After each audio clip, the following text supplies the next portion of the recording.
अस्सलाम वालेकुम dear students, welcome to the my YouTube channel learn with Numan. तो आज इंशाल्लाह हम 9th क्लास की जो न्यू बुक है उसकी एक्सरसाइज 1.3 सॉल्व करेंगे। इसके थोड़े से क्वेश्चन हैं और तो स्टेटमेंट वाले क्वेश्चन है, तो स्टेटमेंट जो है ना वो आपने लाजमी समझनी है। वीडियो को पूरा देखिएगा, इसमें से कोई भी जो क्वेश्चन है वो स्किप ना कीजिएगा, क्योंकि मोस्ट प्रोबेबली इनसे रिलेटेड क्वेश्चन आ सकते हैं। तो अगर आप पूरा समझेंगे तो इंशाल्लाह वो जो आपसे अगर कोई वैल्यू वगैरह चेंज करके भी पेपर में क्वेश्चन आता है तो आप वो सॉल्व कर सकेंगे। तो जी पहला क्वेश्चन है, sum of three integers consecutive integers. यहाँ पे क्वेश्चन लिखा हुआ है कि कंसेक्टिव इंटीजर्स का जो सम है वो हमारे पास is 42। Sum of three consecutive integers. अब कंसेक्टिव से क्या मुराद है? जैसे 5, 6, 7, ये कंसेक्टिव, ठीक है स्टूडेंट्स।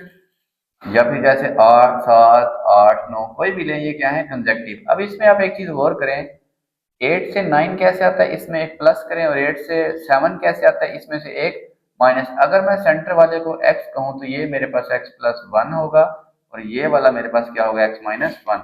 ऐसा करने से आपका क्वेश्चन जो है वो इजी हो सकता है। अदरवाइज अगर आप इसको x कहें, ये x प्लस 1 और ये वाला x प्लस 2, आप ऐसे भी इसको क्या कर सकते हैं? सॉल्व। तो हम जो इंटीजर्स है, लेट हम फर्ज करते हैं द कंसेक्टिव इंटीजर्स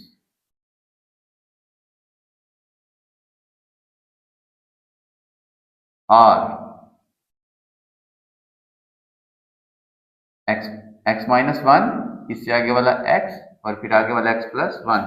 तो क्वेश्चन के मुताबिक उनका जो सम है, द सम, इन तीनों को मैं ऐड करता हूं, x plus one is equals to, ये कितना है? 42। ठीक है स्टूडेंट्स। तो अब आप देखें कि ऐसा करने से क्या होगा, ये वन वन से cancel, x plus x total हो गया 3x is equal to 42। X यहीं पे रहेगा। स्टूडेंट्स ये आपको सॉल्व करना सीखना चाहिए। बहुत जो बच्चे होते हैं उनको बेसिक जो है ना एक्स की वैल्यू फाइंड करना नहीं आती। अगर कोई चीज उसके साथ ऐड हो रही है तो वो दूसरी साइड पे जाकर सब्ट्रैक्ट हो जाएगी। अगर कोई चीज उसके साथ मल्टीप्लाई हो रही है तो सिंपली वो उधर जाके क्या हो जाएगी? डिवाइड हो जाएगी। ठीक है स्टूडेंट्स। अब 3 14 एक्स का आंसर आ गया हमारे पास 14। अब ये तो मेरे पास है एक्स, इसका मतलब है एक्स माइनस वन क्या होगा? इससे पीछे वाला नंबर वो डेफिनेटली 13 होगा, और एक्स प्लस वन क्या होगा? वो मेरे पास क्या होगा? 15। तो कंसेक्टिव इंटीजर्स हो गए 13, 14 एंड 15 आर दी इंटीजर्स। आप इन्हें कैलकुलेटर पे सम करके देखें। 13 प्लस 14 27, 27 प्लस 15 ये आएगा आपके पास 42। ठीक है, बहुत आसान क्वेश्चन है। और इस तरह के क्वेश्चन मोस्टली पेपर में आते हैं, क्योंकि ये एक ही लाइन, जिस क्वेश्चन की स्टेटमेंट थोड़ी छोटी हो वो प्रेफर किया जाता है कि पेपर में, ताकि कोई वर्ड प्रॉब्लम वाला क्वेश्चन ना हो, कि कोई गलती का चांस हो। तो स्टूडेंट्स आप सबको उन्हें नंबर देने पड़ते हैं। अगर कोई भी स्टेटमेंट में थोड़ी सी मिस्टेक हो तो उस क्वेश्चन के मार्क्स सब स्टूडेंट्स को मिलते हैं। ठीक है, देखिए जी अगला question. The diagram shows right angle triangle A B C. ये डायग्राम के अंदर जो राइट एंगल ट्राइंगल है ए बी सी, ठीक है, ये ट्राइंगल का साइन है, ये जो डेल्टा बना हुआ है। In which A C is square root 3 plus square root 5। जो ए सी साइड है कितनी है? Square root 3 plus square root 5 और सेंटीमीटर। साथ the area of triangle is 1 plus square root 15 centimetre. Triangle का जो एरिया है वो है 1 प्लस 15 सेंटीमीटर का स्क्वायर।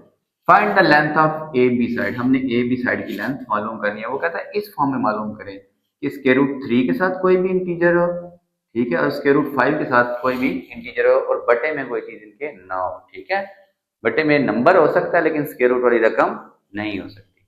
ठीक है स्टूडेंट्स।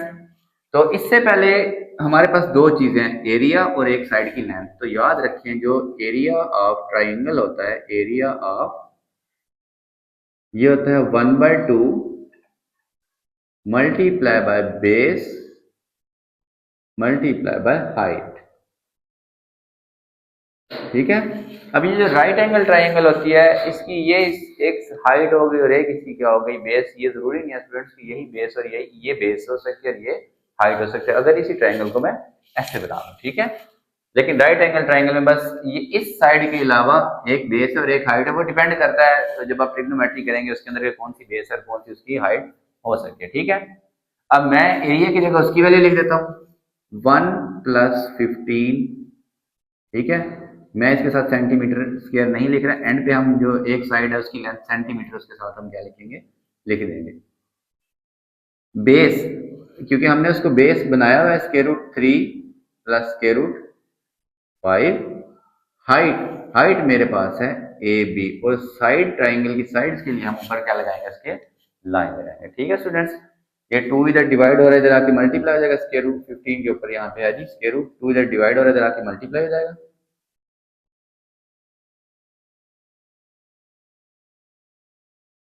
डिवाइडेड बाय ये square root 3 plus square root 5 इधर आके डिवाइड हो गया, पूरी की पूरी वैल्यू ब्रैकेट्स में इधर आके क्या हो गई, मल्टीप्लाई होगी। ये आ गया हमारे पास ए बी। ठीक है, अब इसको मैं इस फॉर्म में लिख देता हूं ताकि मैं इसको रेशनलाइज कर सकूं कि जी ए बी जो है मेरे पास ये है 2 1 प्लस के ए बी मैंने इस तरफ कर लिया ताकि मैं इसको अब आसानी से जो है सिंप्लीफाई कर सकूं। अब अगला स्टेप आपको पता है, क्योंकि हमने इस फॉर्म में जवाब देना, तो मैं इसको करूंगा रेशनलाइज, के रूट 3 माइनस के रूट 5 से मल्टीप्लाई भी और इसी से ही डिवाइड भी। ठीक है स्टूडेंट्स, 2 को इसके अंदर मल्टीप्लाई करते हैं, 2 1 ज़ा 2, ये 2 इंटू स्क्वायर रूट 15 हो जाएगा हमारे पास। ठीक है, बाकी स्क्वायर रूट 3, बल्कि 2 को मल्टीप्लाई नहीं करते, आसान रहेगा हमारे लिए। हम इन ब्रैकेटों को 1 को पहले मैं इन दोनों से मल्टीप्लाई करता हूँ, तो square root 3 minus square root 5। इस 15 को जब मैं इससे मल्टीप्लाई करूंगा तो 15 इंटू 3 और प्लस माइनस माइनस 15 इंटू 5। ठीक है स्टूडेंट्स, बटे में ये आपने पूरी एक्सरसाइज की a प्लस बी और a माइनस बी, तो इसको ए स्क्वायर माइनस बी का स्क्वायर लिखूंगा। ठीक है students, 2 as it is, square root 3 as it is, square root 5 as it is. इसको मैं लिख सकता हूँ 15 इंटू 3 45। क्या लिख सकता हूँ, 15 इंटू 3 ये क्या हो जाएगा 45। जिनकी पावर सेम हो वो आपस में मल्टीप्लाई हो सकते हैं। स्क्वायर रूट का मतलब 1/2 पावर इसकी भी और 1/2 पावर इसकी भी, इसी तरह इन दोनों की भी पावर स्क्वायर रूट 1/2 है, तो ये भी आपस में क्या हो जाएंगे, मल्टीप्लाई होकर 75। ठीक है स्टूडेंट्स, अब नीचे क्या बना हमारे पास, ये इससे कैंसिल, ये इससे कैंसिल, 3 माइनस 5, तो माइनस का 2 बचा। चले मैं लिख देता हूँ आपको ताकि आसानी रहे, 3 माइनस 5 अगले स्टेप में 2 से, इसीलिए मैंने 2 को अंदर मल्टीप्लाई नहीं करवाया था। Square root 3 minus square root 5 plus 45 को मैं ऐसे लिख सकता हूँ। स्टूडेंट्स, ये जो इस तरह के नंबर आएंगे ना, आपने इन्हें ना 3 या 5 का मल्टीपल बनाना है। तो लेकिन अगर मैं 3 का मल्टीप्लाई बनाऊं तो ये 15 इंटू 3 आएगा, तो 15 का स्क्वायर रूट भी कैंसिल नहीं। इसको मैं ऐसे लिख सकता हूँ 9 मल्टीप्लाई बाय 5, 9 5 ज़ा 45, और इसको मैं लिख सकता हूँ 25 मल्टीप्लाई बाय 3। 3 माइनस 5 आ गया माइनस का 2, ये 2 2 से कैंसिल, और ये माइनस जस्ट ऊपर शिफ्ट हो जाएगा, माइनस यहाँ पे square root 3 minus square root 5। ठीक है स्टूडेंट्स, अब 9 का स्क्वायर रूट तो हो गया 3, वो तो स्क्वायर रूट से बाहर आ गया, अंदर रह गया 5 एज इट इज। ठीक है, 25 का स्क्वायर रूट हो गया 5 और अंदर रह गया 3 एज इट इज। ठीक है स्टूडेंट्स, स्क्वायर रूट 3। अब देखें, जो सेम स्क्वायर रूट वाले हैं वो आपस में ऐड या सब्ट्रैक्ट हो सकते हैं। स्क्वायर रूट से मुराद है कि ये एक अलग, जैसे अगर यहाँ पे लिखा हो 1x माइनस 5x, तो हम इसको लिख सकते हैं माइनस 4x, क्योंकि माइनस वाली रकम बड़ी है तो अलामत आ जाएगा माइनस की आ जाएगी, और 7x एज इट इज। इसी तरह ये देखें, स्क्वायर रूट 3 के स्टार्ट में है 1 और इस स्क्वायर रूट 3 के स्टार्ट में है 5, तो 1 माइनस 5 यही वाला -4 स्क्वायर रूट 3। ठीक है स्टूडेंट्स, ये माइनस स्क्वायर रूट 5 और ये प्लस 3 स्क्वायर रूट 5। अब प्लस वाली रकम बड़ी है तो प्लस का 2 स्क्वायर रूट 5 हमारे पास क्या है, ये वाला आंसर। ये हमारा तकरीबन सॉल्व हो गया। माइनस को हम ऐसे करते हैं अंदर मल्टीप्लाई कर देते हैं, ये वाली रकम प्लस की हो जाएगी, 4 इंटू स्क्वायर रूट 3 हो जाएगा, ये -2 इंटू स्क्वायर रूट 5 हो जाएगा। ठीक है, आपने बिल्कुल इस क्वेश्चन से कंफ्यूज नहीं होना, ये हमारा आंसर है। माइनस वाला प्लस हो गया, प्लस वाली रकम इस बाहर वाले माइनस की वजह से क्या होगी, माइनस।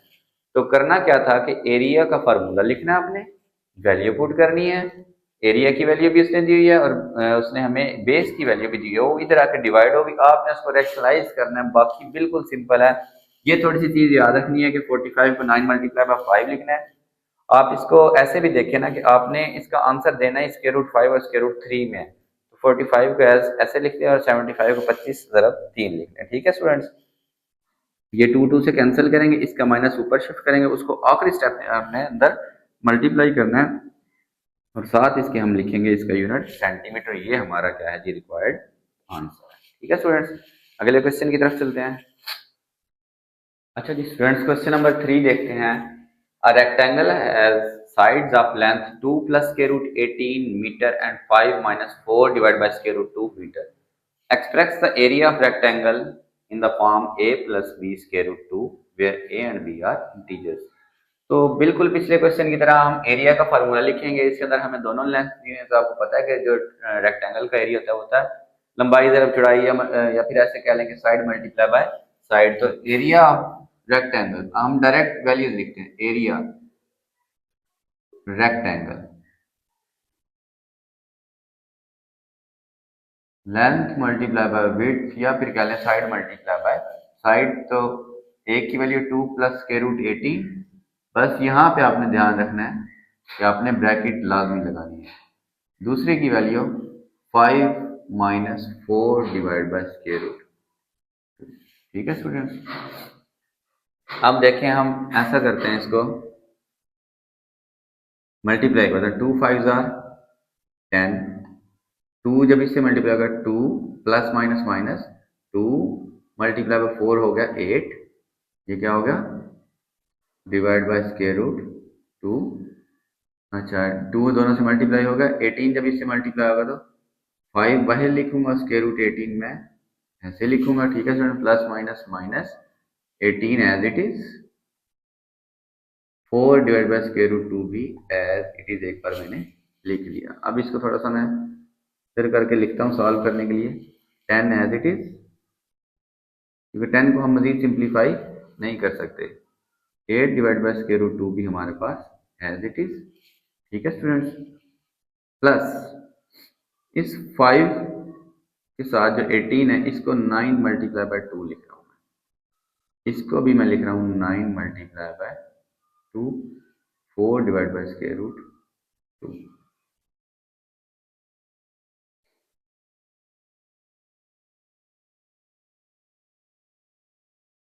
9 का स्क्वायर रूट आ गया बाहर 3, वो 5 से क्या हो जाएगा मल्टीप्लाई डिवाइड बाय 2, इसको आ गया 3 बाय मल्टीप्लाई बाय 2, साथ ये इसके 4 स्क्वायर रूट 2 इसके साथ क्या हो रहा है मल्टीप्लाई। अब ये स्क्वायर रूट 2 और स्क्वायर रूट 2 क्या हो गया हमारे पास कैंसिल हो गया स्टूडेंट्स। तो 10 minus 8 divide by square root 2 plus 5 3 जार 15 इंटू स्क्वायर रूट 2 माइनस 3 4 जार हो गया 12। ठीक है students,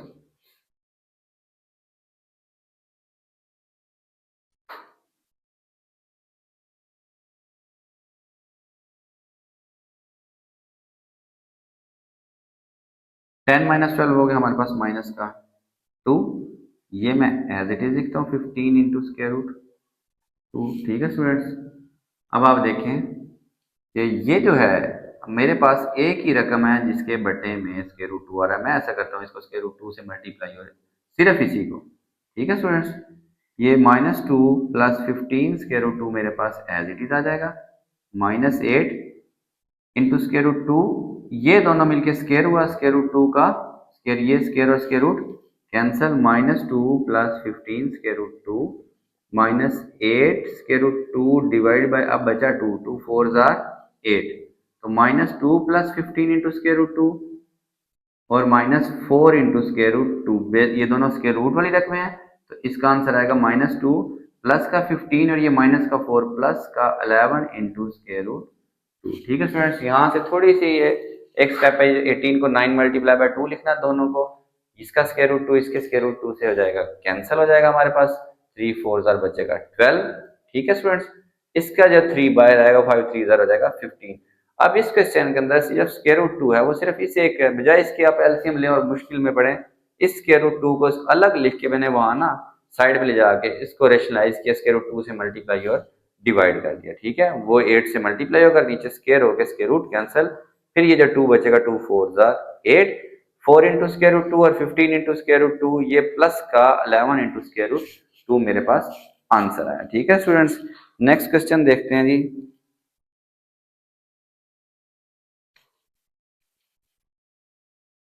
Find the number where whose sum is 68 and their difference is 22। तो लेट हम करते हैं दो नंबर x और y, तो उनका जो सम है ना वो है जी 68, और उनका जो डिफरेंस है मतलब x माइनस वाई करें तो वो आता है 22। आप इसको y माइनस एक्स भी लिख के कर सकते हैं, उससे कोई फर्क आपके क्वेश्चन पे नहीं पड़ेगा। ठीक है, अब आप याद रखें स्टूडेंट्स के जब भी दो इक्वेशंस हों, हमने दो नंबर्स मालूम करना है, टू नंबर्स, तो हमारे पास दो इक्वेशन होनी चाहिए। अब उन इक्वेशंस को हम ऐसे सॉल्व करेंगे कि या हम उन्हें सम करें या हम उनका डिफरेंस लें, तो कोई एक वैल्यू वहां से कैंसिल आउट हो और दूसरे का आंसर। अगर मैं इन दोनों को ऐड करूं, एडिंग 1 एंड 2, इसको 1 कह लेते हैं और इसको 2 कह लेते हैं, तो 1 ऊपर लिखी मैंने, 2 मैंने नीचे लिखी। ऐड क्यों किया मैंने, क्योंकि ये एक प्लस का एक माइनस का जब मैं इनको ऐड करूंगा तो ये वाला इससे क्या हो जाएगा, कैंसिल, x प्लस एक्स हो गया मेरे पास 2x, ये ऐड हुआ तो 0, और 6 प्लस 2 8, और वो जो एलसीएम वाला है वो 6 प्लस 8 और 1 9, तो x आ जाएगा 90 डिवाइड बाई 2 इक्वल्स टू 45। अब y निकालना है, put value of x in equation 1 में पुट करें 2 में पुट कर दें, इससे कोई फर्क नहीं पड़ता। ये मैंने x की जगह पर 45 लिखा, y एज इट इज 68, तो y is equal to 68 minus 45। ये मेरे पास कितना आंसर आएगा स्टूडेंट्स, 15 इंटू 8 23। ये दो ऐसे नंबर हैं कि जिनको सम करें तो 68 बनता है और उनका डिफरेंस ले तो ये बनेगा 23। जी क्वेश्चन नंबर 5 में है जी कि weather in Lahore was usually warm during summer of 2024। ये सिर्फ कह लें कि आपने जो है ना सवाल पे जोर डाला हुआ उन्होंने।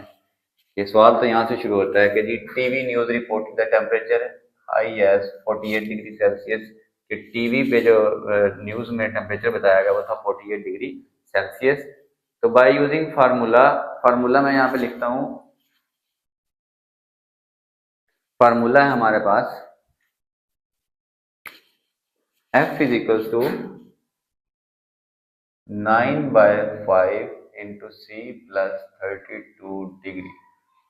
ठीक है 32, तो ये किस में आ जाएगा, सेल्सियस की वैल्यू यहाँ हम पुट करेंगे। ठीक है, तो ये किस में आ जाएगा, फ़ारेनहाइट स्केल में आ जाएगा टेम्परेचर। ठीक है, तो सी की वैल्यू हमें उसने दी हुई है 48 है, इसमें थोड़ा सा कैलकुलेटर यूज होगा। F is equals to 9/5 multiply by C की जगह उसकी वैल्यू 48 ब्रैकेट में आप लिख दें या मल्टीप्लाई करके प्लस 32, 5 9 जार 45 9.6, तो ये कैलकुलेटर से मल्टीप्लाई करते हैं, बाकी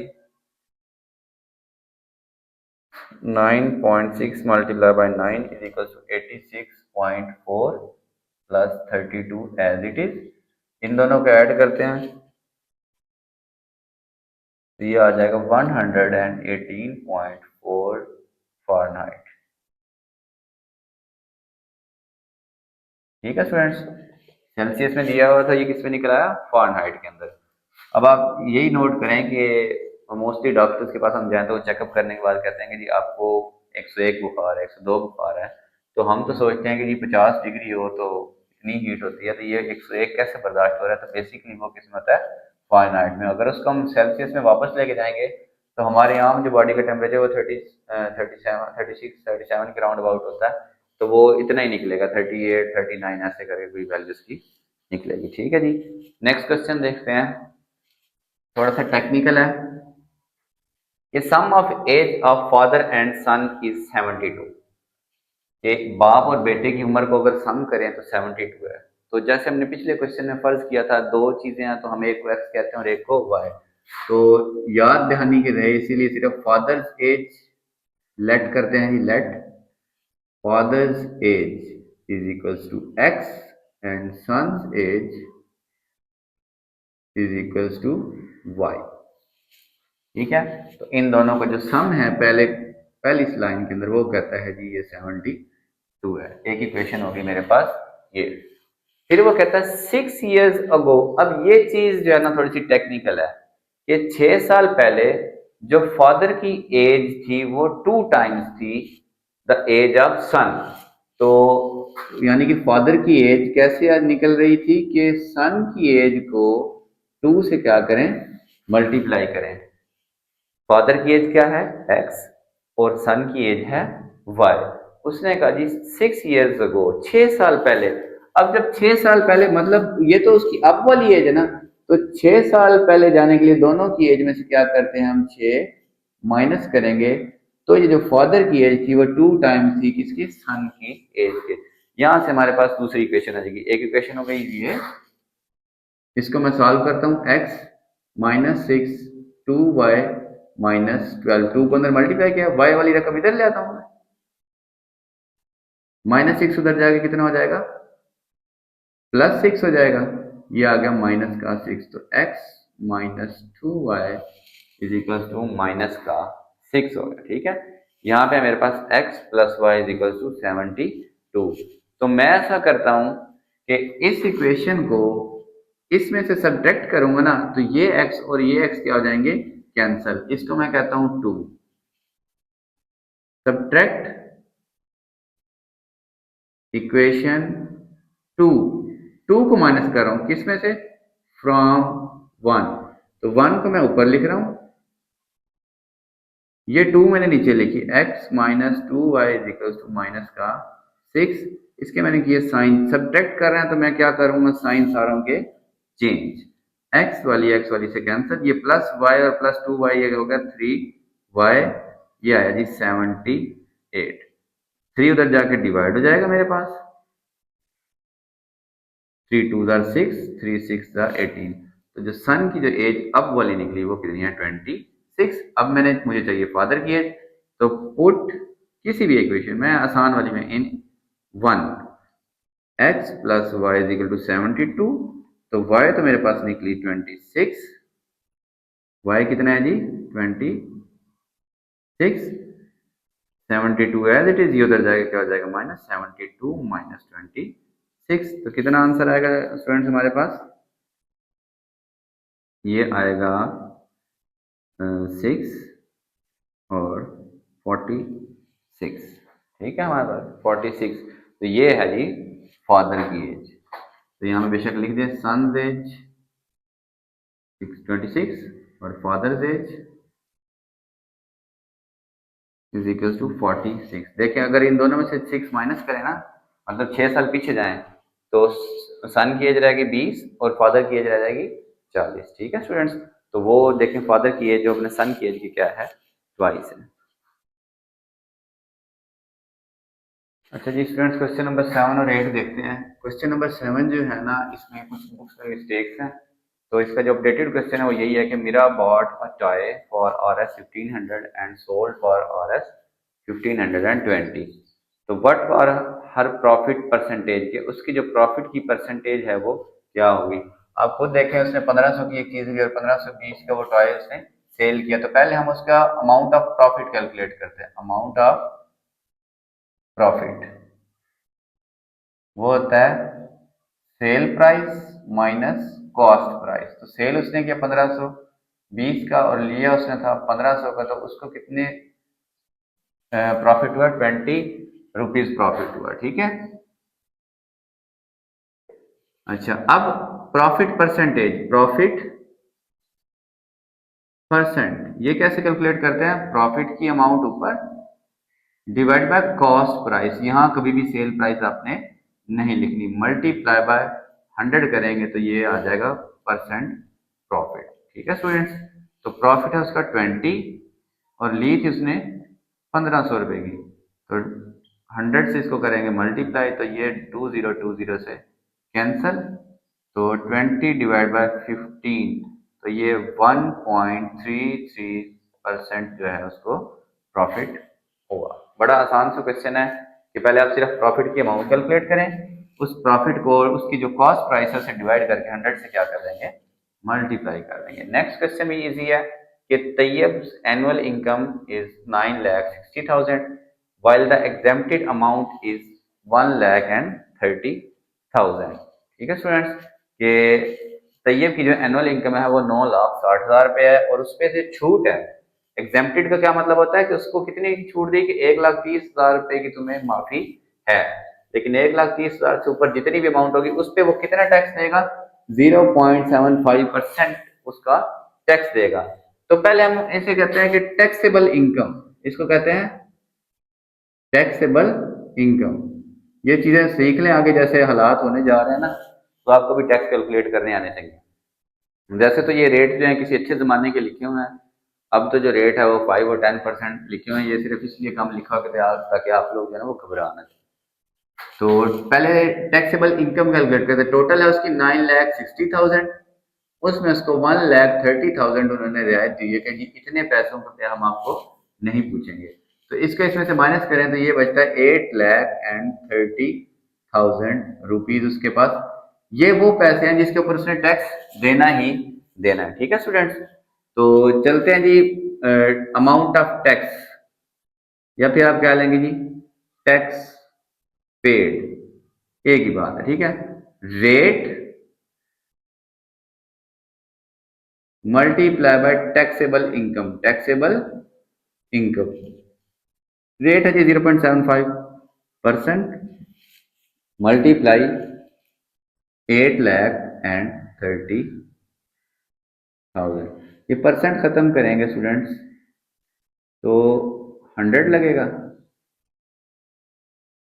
ठीक है, ये भी 0.75 है ना, इसका पॉइंट खत्म करेंगे तो उसका भी क्या लगेगा, 100 लगेगा। ठीक है, अब पॉइंट ये वाला भी खत्म हो गया, 8,30,000 एज इट इज 30,000। ये 4 जीरो इन 4 जीरो से कट गए तो 83 मल्टीप्लाई बाय 75, कैलकुलेट करते हैं जी, 83 मल्टीप्लाई बाय 75 तो ये बने 6,225 रुपीज। ये टैक्स वो साल के एंड पे देगा। अब के हालात में देखें तो ये तो वो एक माह में ही देगा। ठीक है स्टूडेंट्स, नेक्स्ट क्वेश्चन की तरफ चलते हैं जी। अच्छा जी, क्वेश्चन नंबर 9 है, ये आपका लास्ट क्वेश्चन है। ये इजी सा क्वेश्चन है। वैसे तो कंपाउंड मार्कअप कैलकुलेट करने के लिए फार्मूलाज है, लेकिन वो जब हम रिव्यू करेंगे ना, रिव्यू में एक दो क्वेश्चन है और एक दो एग्जाम्पल है, उसके अलावा वो क्योंकि एक्सरसाइज में यूज नहीं हो रहा तो उसको मैंने नहीं छेड़ा। इसका सिंपल है कि आपने किसी से कर्जा लिया तो आपने उसके ऊपर मार्कअप बताना। तो मार्कअप से मुराद ये है कि वो पर्सन जो है ना आपसे कितने पैसे एक्स्ट्रा ले रहा है। ठीक है, अब 1 साल के लिए आपने लिया और उसके ऊपर कितना है, 14%। कंपाउंड मार्कअप होता है ये जो हर साल जो है ना ऐड होता जाता है, लेकिन ये तो है ही क्वेश्चन 1 साल के लिए, तो इसमें ऐसा इशू है ही नहीं। तो हम इसे सिंपल ऐसे करेंगे कि कंपाउंड मार्कअप, इसको rate multiply by principal amount. ठीक है, प्रिंसिपल अमाउंट हमारे पास को होती है जो हमने उनसे कर्जा लिया, वो कितना लिया, 3,75,000 कर्जा लिया और रेट इसका कितना है, 14%। ठीक है, तो परसेंट खत्म करने के लिए हम 100 लगाएंगे, मल्टीप्लाई बाय 37,505,000, 2,020 से कट जाएंगी। इसको भी मल्टीप्लाई करते हैं, कैलकुलेटर से मल्टीप्लाई करने पे इसका आंसर आएगा 35,50 ज़रब 14, 52,500। तो अगर आप 1 साल के लिए कर्जा ले रहे हैं 14% पे, तो अभी जो तकरीबन 18% चल रहा है, तो ये हमारे पास बनेगा इतने रुपीज़ बनेंगे। ठीक है, ये एक्सरसाइज आपकी कंप्लीट हुई। ये बड़ी इजी एक्सरसाइज है और एक्सपेक्टेड है कि इसमें से भी जो क्वेश्चन है ना वो मोस्ट प्रोबेबली लॉन्ग का पार्ट हो सकता है स्टूडेंट्स, या इसमें से या 1.2 में से। इसके 9 क्वेश्चन है, बड़े इजी हैं। आपने इसको जरूर जो है ना वो एक एक बार आप प्रैक्टिस करेंगे तो ये आपको दोबारा नहीं बोलेंगे। थैंक यू जी, अगली एक्सरसाइज की तरफ चलेंगे इंशाल्लाह।